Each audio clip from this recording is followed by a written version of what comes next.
Let's keep it going here. The Falcons and the Buccaneers battle in the NFC South. I don't know much of a battle it's going to be. The rested and ready world champions, fresh off of their opening night victory over the Dallas Cowboys, take on Atlanta, who looked absolutely horrendous versus the Philadelphia Eagles. But it is a division game. Let's not overreact here. And since we do pick every single game, I'm going to take Atlanta here with the points. If we take a look at obviously the numbers right now on the board, 12.5, some 13 starting to show up, 51.5 up to 52.5 for the totals. Do I think there will be points in this game? Yes. But I'm just taking it out of principle. In the division, week 2 here, I don't want to overreact. Matt Ryan will be better than what we saw for opening day. Arthur Smith better get a clue here and bring some of that Tennessee Titans play calling over here to the Falcons. Hopefully Calvin Ridley can have a decent week, get Kyle Pitts more involved, a steadier running game. But Matt Ryan overall needs to be better in this one. And looking at some of the team totals here, Kyle, you're getting some very depressed numbers. Early in the week I pulled up, you're going to get under 20 here at Caesars, 18.5, which means 20 points cashes this ticket in. And it's the same thing that goes, hey, look, if they're going to be around this spread, right, the 12.5, they can't have it at 14 points. And trust me, if they score 14 points, not covering the spread here, they got to approach being in the 20s to cover the spread. So why even sweat that out? Because if the Buccaneers run up 35 points, who cares? Just get the Atlanta Falcons to 21 points and cash in that team total ticket. That's the way I'm looking here. Yeah, and look, Atlanta looked abysmal, and Matt Ryan, he may be completely wild. He's one of my least favorite quarterbacks to ever watch play football. There's just nothing fun about watching him play.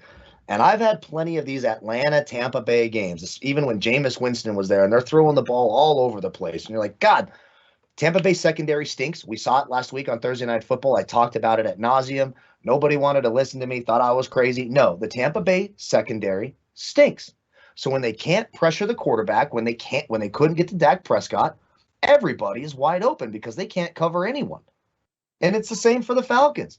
Their secondary stinks. They can't cover anyone.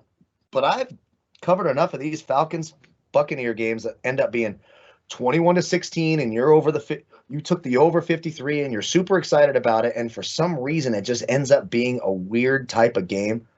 I wouldn't touch this game with a 10-foot pole. I do not like double-digit spreads. The one play I would possibly look at is taking the Bucs in the first half at -6.5. That makes a lot of sense. Tampa Bay is going to be able to score at will. The question is, are we just way too low on Atlanta? Probably.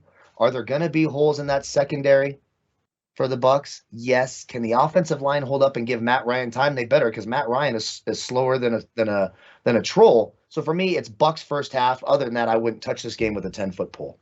Yeah, and the same way with me. But I do like the fact that I think you're going to get a depressed number on Atlanta. Keep in mind, I do have one best bet and already gave it out there on the Rams. I'm going to add on, and I know a lot of people ask this. Look, I don't have a service anymore that I charge for picks, and I give them out the minute. We do content here, and it's completely free. And I understand why people contact me on, hey, Tuesday, hey, Donnie, where are you going? You have to watch the show. The reason why they pay us to do the show is we give out good information so you will watch the show. If I just went on Twitter on Monday, Tuesday, and Wednesday and put all my plays out, yeah, we'd come in here and have some fun. But the whole point is for you guys to come in, check it out, and be like, I wonder what Donnie and Kyle are on. Let's share some information in the chat box. That's why I do it. But after the Thursday show, when I start adding on, follow me and Kyle on Twitter. We'll be giving out plays when we see some of these line changes here. Why? Because we'll be back on Sunday to recap each and everything we have. If we want to add on some plays, that's fine. But very rarely on Twitter will I be giving out team totals during the week. Why? Because we want you to watch the Thursday football show. So we'll see how that changes during the regular season. Just give you an update, because I know some people say, Donnie, you used to give out plays on Mondays and Tuesdays. I understand that.